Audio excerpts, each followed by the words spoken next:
and welcome to this evening's Vox Talks. And tonight's special guest is a sensational young man by the name of Mr. Jeffrey Brown. And Jeff is an alumnus of Hot House for a number of years now and is possibly one of the greatest trumpet soloists there is in the UK today. He's gone on to have a stellar career with, which includes people like Jules Holland and his Rhythm and Blues Orchestra, Ruby Turner, a whole bunch of amazing musicians with his own jazz combos with Horace Silver and Benny Golson type focus. So it's a real pleasure to have him here. Before we get started, a few guidelines for the sessions. If you can keep your mics on mute, that would be lovely so we get a good flow. And if you want to send a question to Jeff, it could be about anything. It could be about his stripy t-shirt, or it could be about how to play the trumpet on a mega huge stage. You know, you put that in the chat box and Stu's going to monitor that and make sure we feed those into the right points. So it was with a great big warmth in my heart that I'd like to welcome Mr. Jeffrey Brown. Hey Jeff, how are you? Yeah, all good. Yeah, just saying, it's kind of the sun's started shining now, so it's yeah, good timing.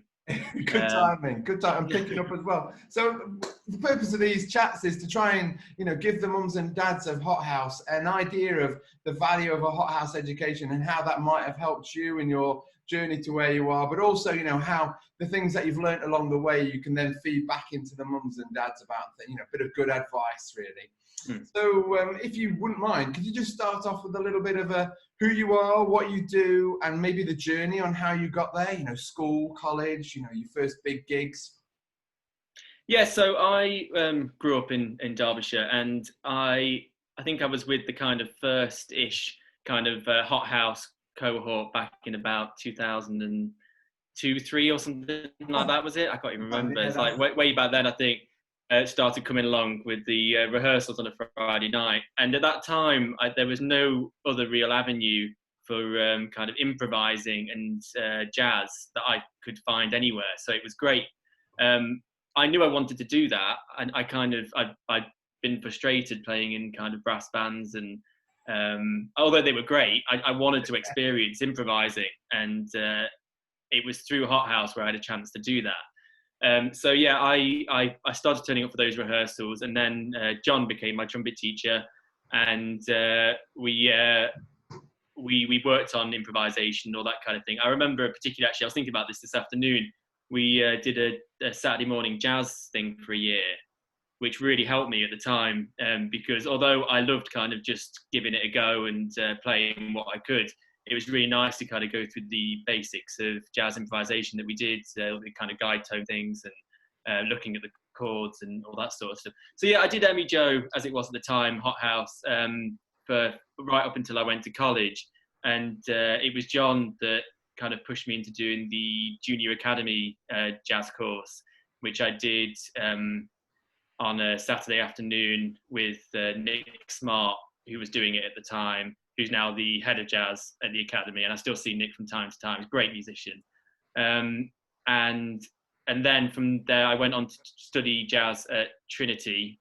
The trumpet teacher at the time was a bloke called Steve Waterman, who's a great jazz trumpet player. And I really wanted to have lessons with a bloke called Mike Lovett, who taught there at the time, but no one seemed to be having lessons with him apart from another bloke there who also went to Hot House called Rob Greenwood. So I got Rob to introduce me to Mike, and then through Mike, yeah, he's an amazing trumpet player. So I learned with Mike for a number of years. Left college, kind of didn't really know what I wanted to do in terms of playing after that. I wanted to do jazz, but it's difficult to kind of go straight from college unless you've got some new concept, or you know, you want to record something particularly with that new concept. You want to go to the Arts Council and stuff. It's almost quite difficult to go and just start playing jazz after you finished. So I floated around doing different things. I joined lots of different bands, did lots of different recording, and yeah, basically it led to opportunities with loads of great musicians. And then a few years ago, I dipped in a few gigs with Jules Holland. Lucky enough through them to play with some great musicians like Eddie Reader, Mark Harmon, Jesse Ware, Rick Astley, Tom Walker, or people like that. Played in some great stages, but also through the projects, because I've never been one to to really be in a band. And although that sounds like a negative, it's actually been a massive positive for me, because at first, I never really committed in terms of I'll do everything with them. Instead, I like dipping into different things all the time. And then I know a few musicians similar that actually live around me that are the same. That actually becomes part of your career, that you become a musician, that your name might not be on everything, but you've kind of played with so many different people and as part of different things. It was funny, before I was sat on the sofa listening to Radio 1, and I don't know why, but the tune of the week on Radio 1 this week was, I can't remember the artist, but it was featuring the main singer on it was a bloke called Joel Culpepper, and he's become quite big recently. He gets a lot of plays and stuff. And last year I did loads of gigs with Joel, and one of them particularly I remember really well, because the pianist, and now I've completely forgotten who he was, but it's the bloke who wrote all of Robbie Williams' songs on those gigs, whatever his name was. And I just thought, I was thinking about it this afternoon when I was just thinking about this. Through doing that and kind of floating around doing all these different things, Guy Chambers, that's what it is, you get to work with and kind of meet all these amazing people. You never know what opportunity is going to come next. So yeah, that's that really.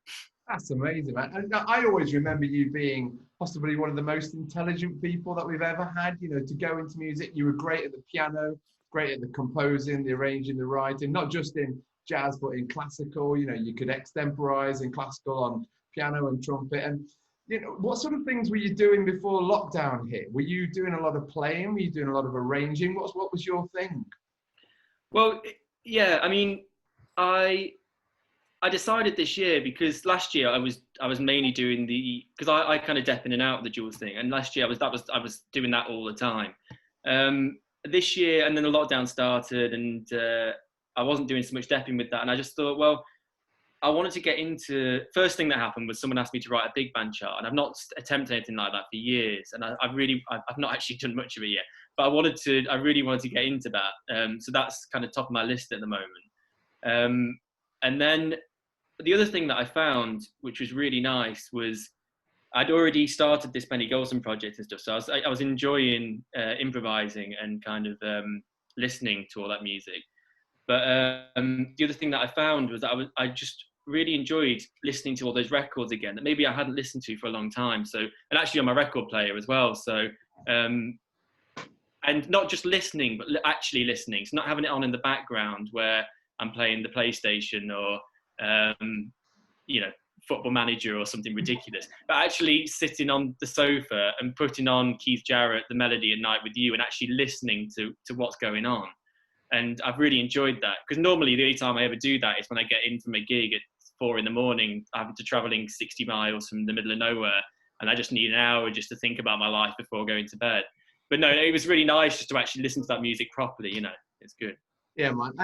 I'm exactly the same. In lockdown, I've done more listening than I've ever done. I've got a brilliant record player, but I've just been buying any Bill Evans that I can get my hands on. Portraits in Jazz, Waltz for Debbie albums, and it's just been, the importance of listening is something that you sort of learn when you're right back at college, but you don't quite value it until you get a bit older, do you? And we've got a lot of young people on there today who are listening in, and the value and the importance of learning to listen rather than just having ambient sound in the background is huge. I mean, I just take you back to when you were at Bilborough before you went to Trinity. Did their A-level course that they were doing, did that have much of a listening aspect to it at the time?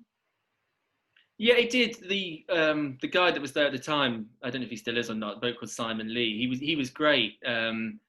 He encouraged us to listen to whatever we wanted to listen to, basically, and that kind of took away for me. Well, actually, if I want to listen to folk and get out what I can from that, or I want to listen to this or whatever, and yeah, there was a listening aspect, but I think further back than that, I think I really got into listening to jazz from just sitting in the car with my dad, and he just had Clifford Brown on like relentlessly, and I just listened to Clifford Brown solos just all the time. And I think that has had probably more of an effect on my style of jazz improvisation than anything else, because I tried to get away from it at times, but the way I can end up playing relentless notes, and then I have to think to myself, well, actually, calm down a little bit. But that's his style of just, you just going into the solo and piling in and doing what you can. I love that challenge that to try and emulate that. But yeah, there's so many, and I remember actually when I was with Hot House, and we went to New York. I think it was. I was 16 or 17 at the time, and I discovered HMV, and I bought so many records, CDs at the time. I bought like, I must have come back with like 30 CDs or something. I've still got them all because I recorded them all onto a hard drive, which I found the other day. But there was all these guys, and some of them, to be honest with you, weren't great. But loads of them were really good. Like there was Blue Mitchell, and there was a Chet Baker one, which is my favourite record of all time, called "She Was Too Good to Me," and it has the classic Autumn Leaves recording on it. And there's a few others on there as well. There's a Sonny Stitt tune called "Funkin' Deep Freeze," which is just absolutely beautiful, and it's got Paul Desmond on it and playing flute, I think, and Jack DeJohnette on drums, and can't remember who's on bass. Anyway, it's like Miles's rhythm section basically, and it's just such a good album. And I brought that back with me, and that's kind of stayed with me to this day. That's such a good record. But it's just basically getting out there and just listening to as much as you can. There's so much more able to do that now. You don't have to go to New York and buy a load of CDs that you'll be able to get in the UK, because they're all on Spotify and Amazon Music and YouTube. And you can actually go online and log into Smalls Jazz Club and listen to the gigs that are going on there. So you can actually experience all that from sitting at home, you know.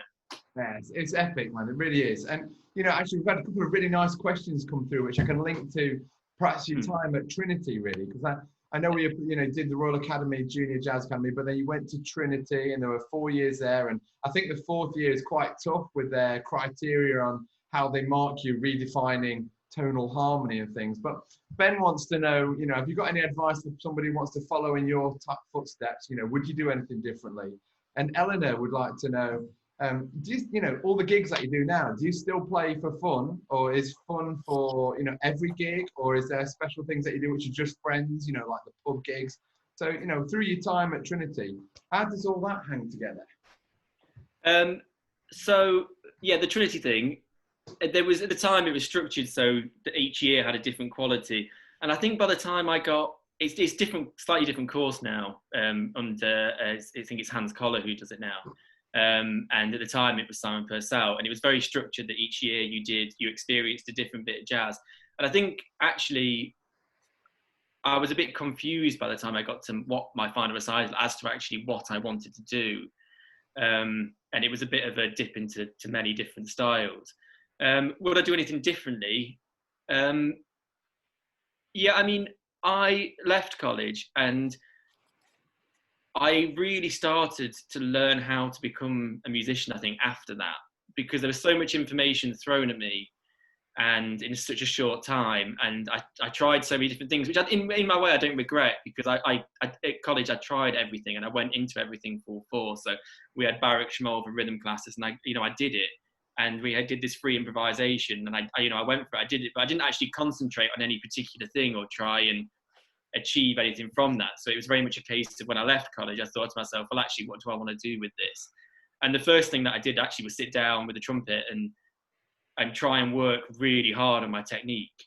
Because, I mean, you remember as well, it was at times, it was probably the thing that let me down the most, because there were certain aspects of it, because I remember doing grade 8 with you, John, like there were certain aspects of it where my stamina or bits of that or whatever, and I hadn't nailed it for too long.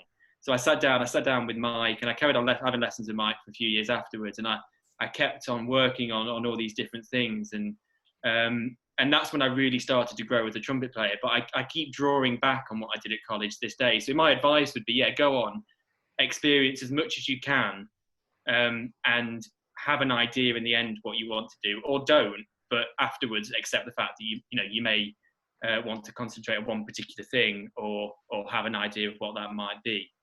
Yeah, man, I think that's yeah, because I mean, as a live musician now, you're just sensational. When I watch the clips of you on, you know, when people send me things on the phone, it's just outstanding. You always had an incredible brain and an incredible intellect, and now you play as well as you think, and it's always been stunning.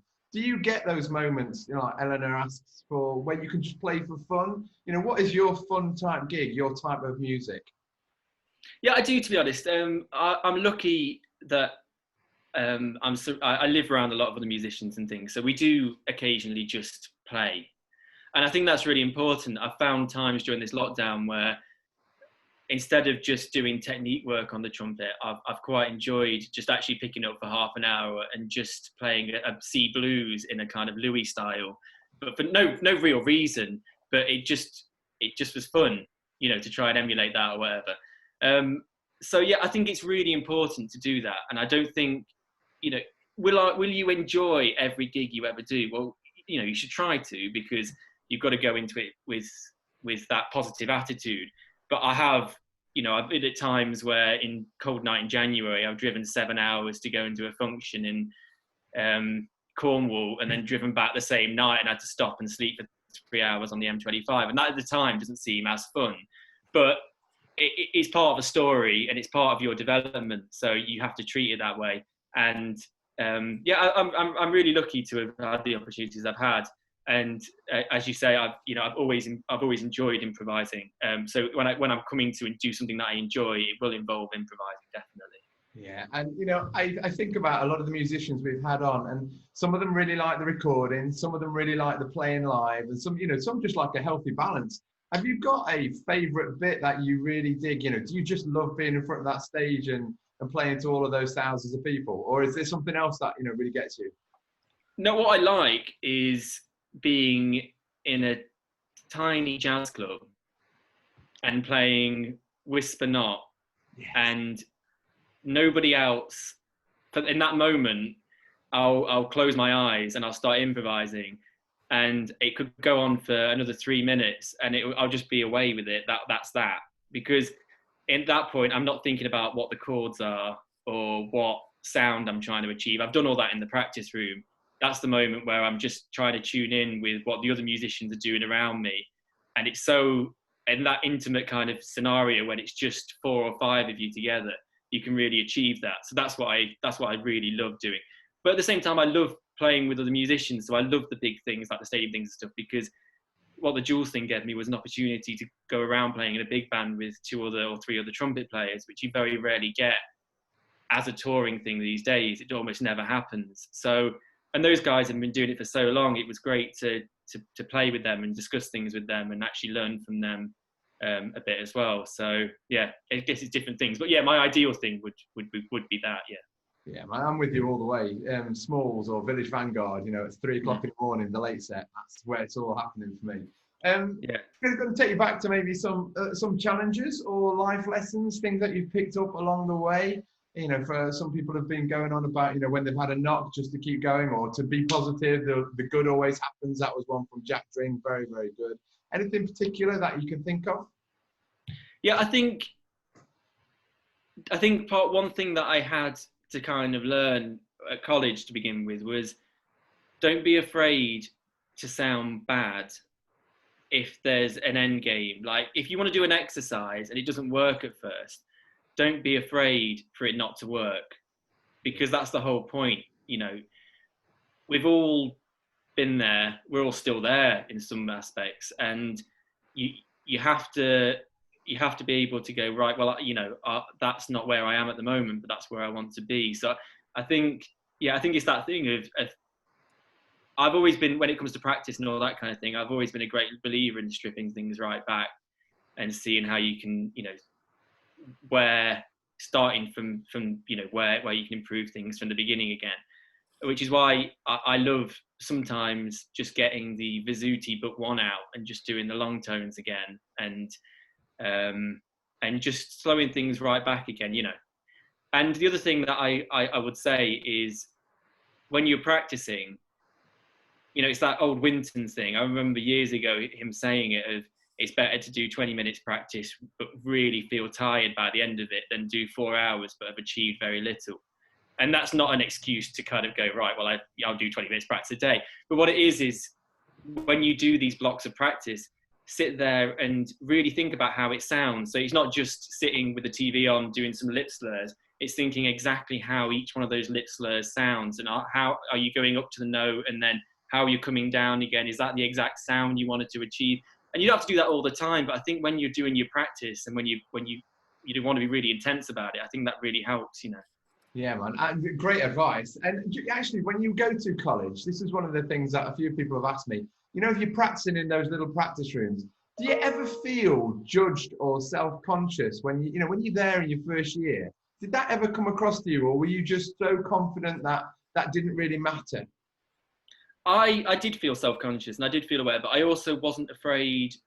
There were so many great classical trumpet players around me, and that's something that I'd never really studied, that I wasn't afraid to go along to the classical trumpet classes, which I did quite a lot. And I wasn't afraid to practice with them. There's a guy down the road from me who went to Trinity and then did a postgrad at the academy. He's a brilliant classical trumpet player, but all the time I'll ask him advice on things if I need them. And I'll go and practice with him because he'll have a different perspective on things to me. But he'll also say to me, oh, I've got to do this thing which has got this jazz thing in it. How should I phrase it? So yeah, I think the practice room thing, you know, being self-conscious or whatever, but it's that thing again of, well, if you've got an aim and you've got a reason to be sat there practicing, then don't worry about it because that's your thing. You know, that's what you're doing at that time. So just do it, really. And you've got to be brave, haven't you? And I think that some of the guys might not know, but you're actually a ridiculously talented educator too, and you've done a lot of work for M Jazz and a bunch of other jazz things around the country. And that's one of the things that we always thought was that you brought this confidence and, you know, this encouragement to young people to be brave and to take a risk. And music's not one of these, you know, you listen to it on the stereo and it sounds perfect. You've got to work to get to there, and there'll always be little mistakes. So, you know, have you got any plans to do any educating when we come out of lockdown?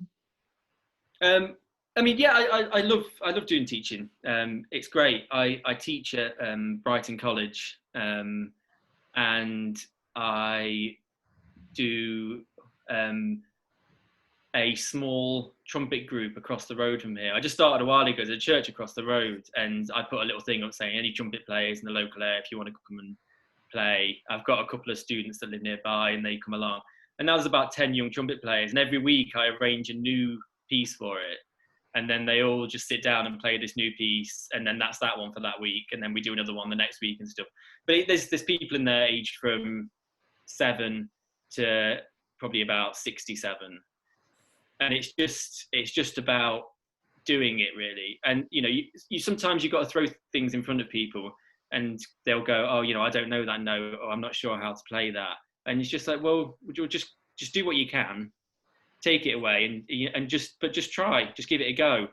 And I know that that's something that you did all those years ago when we were playing with you and stuff, and we take, you know, you put these big band charts in front of us, and it was right, well, let's do it, let's do the best we can with this. I think that's a really good lesson. Yeah, man, brilliant. And you know, actually come to my favourite bit of the chat, a trip down memory lane, but you've already covered so many things. I was having a chat with Stu, and Stu's got a couple of really nice ones that he'd like to share. Are you there, Stu? Yeah, I'm here. So it was. I played in the band when Jeff was in band as well. So we were fellow trumpet players causing mayhem on the back row quite often at gigs and rehearsals. But we'll keep a lot of the stories because it's before 9 o'clock. So can't tell you some of them. But I've got a really fond memory. We once went on a trip to Wales. To this big private house in Wales. It was sort of like a 7-bedroom thing, and we just had barbecues every night on the beach and jammed. And I seem to remember Jeff swimming across the bay, fully clothed, for like a whole day. I don't even know why. Nobody else was out there swimming in the water, but Jeff was there whole day in his England shirt and tracky bottoms, swimming across this bay. So yeah. Have you got a lot of fish as well? Have you got any that you can share, Jeff? I do remember that. Actually, I forgot all about that. I think I found a picture somewhere. I was all sat on the beach. I think it was about October as well. It was freezing. Yeah, really good. Really good. Yeah, it was brilliant. Yeah. So yeah, we had some great trips. I know that you're doing a lot of educating, and you've got some great projects coming up next year. If people wanted to follow you or get in touch, have you got some platforms that you can share with people? Yeah, so I'm fairly useless at social media. It's always been a big problem for me. And I remember a few years ago, because I do a lot of recording up at, there was a band in the 80s called Squeeze, that Jules was in actually, but the other guys from a bloke called Glenn Tilbrook, he has a studio just up the road, and I know Glenn really well, so I do a bit of recording up there. And it was actually his wife that had a go at me because she was like, look, you've got to get better at this. It's just that you're just not with it at all. So finally, after years, I joined Instagram about 3 months ago. So you can follow me on that because I'm trying to be more with it on Instagram. I'm going to try and find a platform because I do actually produce a lot of arrangements and teaching resources for just specifically for the trumpet. So I'm going to try and find a platform just to put those online because so they can be used for sight reading tools or jazz exercise and tools and stuff like that. And then apart from that, I mean, they're probably the two main ways. So I'll keep in touch about putting things online and stuff. But I'm on Instagram, and that's it really. And I'm sure if there's any young people out there that are listening at the moment, if they would like to have a lesson, possibly with Jeff, he might be available to do one. If you want to get in touch with the office at Hot House, we'll do our best to put you in touch and facilitate that at the nearest possible. Yeah, definitely. So guys, on behalf of everybody at Hot House, it's been an absolute blast having a trip down memory lane with the wonderful Jeff Brown. Thanks very much for tuning in. The next session is going to feature a bit of a superstar from the marketing world, actually, was head of international marketing for BlackBerry and then Warner Brothers. It's a guy called Eric Carsonti. He's from France, and we'll be having him for the Vox 12. So thanks very much, Jeff. We really appreciate it. Have a great week, and we'll be in touch soon.